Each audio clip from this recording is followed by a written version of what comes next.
Bonjour, dans cette vidéo nous allons voir comment afficher l'historique des trajets des véhicules au niveau de la plateforme Digiparc de géolocalisation. On commence à s'authentifier, puis on se rend dans le module télématique, menu géolocalisation. Au niveau de la carte, on retrouve une barre verticale affichant plusieurs boutons. On clique sur la troisième icône, puis on choisit historique. Au niveau du formulaire affiché, on retrouve plusieurs champs afin de rechercher l'historique d'un ou plusieurs véhicules sur une période donnée. En effet, on peut rechercher soit par flotte, dans le cas où le parc est affecté à plusieurs sites, ou par catégorie de véhicules. Dans ce cas, nous allons prendre l'exemple d'un véhicule, puis on spécifie la période que nous souhaitons voir. On a ici soit l'option du choix rapide en fonction des 3 derniers jours, ou on définit la période souhaitée à l'aide de la date début et date fin. Au niveau de cette recherche, on peut également afficher les événements manifestés lors du trajet, à savoir les points kilométriques, les points d'arrêt, la vitesse et la marche au ralenti. Une fois le formulaire est bien renseigné, on clique donc sur le bouton Rechercher. Cette action nous renvoie directement au niveau de la carte GPS. Au niveau de cette dernière, on peut voir le circuit tracé, indiquant le point de départ et d'arrivée du véhicule.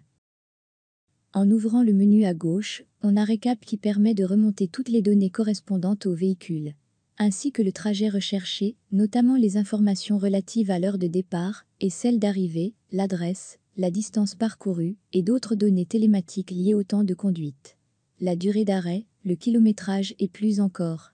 Revenant à la carte, au niveau du circuit tracé, on peut afficher les différents événements qui ont été manifestés. Pour ce faire, on clique sur ce bouton dans la barre verticale. On a ici une liste qui s'affiche, où on peut cocher un ou plusieurs éléments à la fois.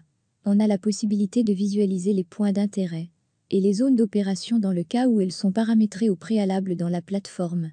Aussi les points kilométriques, en activant cette dernière, elle nous permet de voir le sens exact du véhicule lors du trajet effectué. On retrouve les marches au ralenti. Si on clique, on peut voir sur la carte des points marqués en orange. Si on clique sur un point donné, on aura une fenêtre qui apparaît affichant la date, l'adresse, le kilométrage et la vitesse à cet instant. Ensuite, on peut voir tous les points d'arrêt au niveau de ce trajet. Si on clique sur chaque point, nous pouvons donc obtenir l'adresse et la durée d'arrêt du véhicule. Enfin, on retrouve les événements relatifs à la vitesse. En bas, nous avons une légende montrant la signification de chaque point marqué dans la carte. Chaque couleur correspond à une fréquence kilométrique donnée. Toujours au niveau de la carte, on retrouve d'autres fonctionnalités, notamment la ligne du temps. Pour y accéder, on clique sur ce menu en bas. La ligne du temps nous donne une visibilité sur l'activité du véhicule pendant 24 heures. L'activité en rouge veut dire que le véhicule était en arrêt. En plaçant le curseur de la souris sur la barre, on peut donc voir l'heure exacte de l'arrêt, tandis que l'activité en orange, cela explique que le véhicule était en ralenti, puis le statut en vert, qui veut dire que le véhicule était en circulation. En cliquant sur un point dans la ligne du temps, un point en bleu va s'afficher dans la carte pour visualiser la position du véhicule. Ensuite, on a le graphe de la vitesse, qui nous donne une vue sur l'évolution de la vitesse tout au long du trajet. Certes, il nous permet d'analyser les données de conduite pour chaque conducteur et de corriger les comportements irrationnels. Finalement, on retrouve le graphe de carburant pour suivre et contrôler la consommation lors du trajet, d'identifier les consommations aberrantes et d'analyser les différentes variations.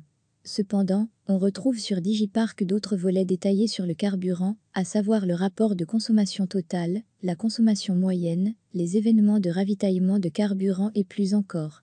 Nous vous remercions d'avoir regardé cette vidéo de suivi de l'historique des trajets des véhicules. Nous vous donnons rendez-vous dans le prochain tutoriel.